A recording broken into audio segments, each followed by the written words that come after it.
అండి welcome back to one more mini vlog. ఇంకా పిల్లల్ని పంపించేసిన తర్వాత మిగతా పనులన్నీ కూడా కంప్లీట్ చేసేసుకొని టెంపుల్కి అయితే వెళ్ళి వచ్చేసానండి. ప్రసాదం పులిహోర తీసుకెళ్ళాను. వచ్చేటప్పుడు అయితే ఫ్లవర్స్ తీసుకొచ్చుకున్నాను నెక్స్ట్ డే కోసం.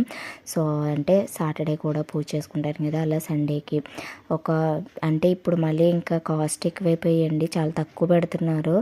దట్టు ఫ్రైడే రోజున కొనుక్కుంటే ఇంకా ఎక్కువ ఉంటాయి అన్నమాట. నాకు పువ్వులు లేకపోతే పూజ చేసినట్టు ఉంటుంది. ఇప్పుడు అక్క వాళ్ళ ఇంటికి వెళ్తే ఇంకా కొన్ని తెచ్చుకుంటాను. ఇంకా ప్రసాదం అయితే పంతులు గారు కొంచెం వేస్తారండి, దాన్ని అయితే ప్రసాదం తినేసి టిఫిన్ అయితే తింటాను, లేదంటే మంచిగా కాఫీ పెట్టుకుని తాగుతాను అనమాట.